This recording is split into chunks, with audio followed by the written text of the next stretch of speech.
Chapter 19, A Doctor's Duty. One thing is certain about travel. The coming back home part is never as exciting as the getting there part, which is why Pearl didn't skip into the portal with a huge grin on her face. And when Dr. Wu told the captain that their destination was Buttonville, Pearl's sigh was so long it could have inflated a balloon. She was sad to leave.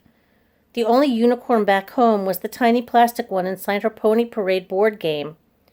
Pearl longed to stay in the tangled forest. As a new member of the Blessing, she wanted to spend time with the Unicorn Princess, get to know her, do some unicorny things, whatever those might be. But alas, a minute later, her hair a tousled mess after the portal ride, she stood alongside Ben and Dr. Wu on the 10th floor of the hospital. As her inside settled, the portal disappeared, and the yellow fairy dust drifted to the floor. Violet wasn't there to greet them. A note taped to her switchboard read, "Snack break. Back in 5. "Can I visit the Unicorn Princess again?" Pearl asked, as she and Ben followed the doctor to the stairwell. "Visiting is not something we do, I'm afraid," Dr. Wu told her. "Human interaction in the imaginary world must be kept to a minimum. Therefore, we only travel when duty calls." "What about Maximus Steele?" Ben asked as they stepped into the stairwell. "He's not supposed to be there. How'd he get in?"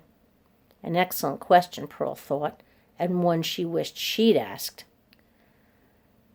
"The fairies who supply the dust that powers the portal have an exclusive contract with my family. It has been this way for centuries.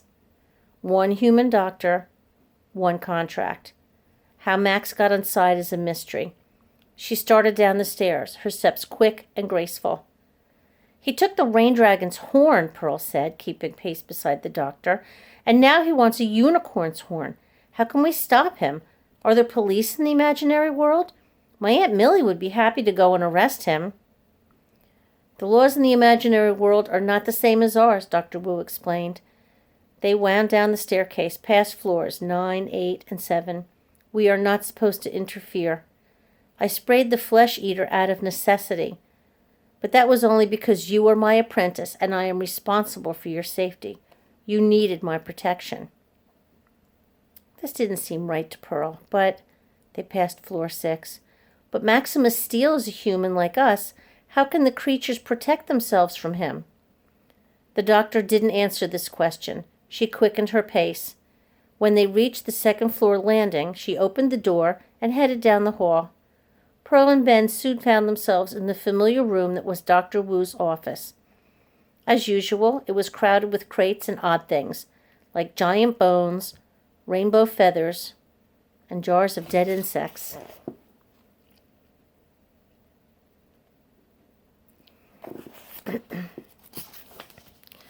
Dr. Wu set the medical bag on the floor, then stood in front of her office window, staring out over Button Lake. Her hands on her hips, she said nothing for a very long time. Pearl and Ben watched, waiting for her to make sense of the situation, hoping she'd know how to fix it. Finally, she turned around, her expression stormy. "My duty as a doctor is clear. I give medical care to imaginary creatures, whether they are deadly, like the Kelpie, or peaceful like the unicorn. I have never strayed from that responsibility. I am not meant to interfere in any other way." Pearl imagined the unicorn foal and her beautiful horn. She remembered the gleaming teeth of Maximus Steele's trap. Her heart felt heavy as a brick. How could Dr. Wu not do anything? However, the doctor folded her hands and her dark eyes flashed. "Unicorns are special, and they are particularly special to me. So it would appear that I have a new duty, to find and capture Max and return him to this world."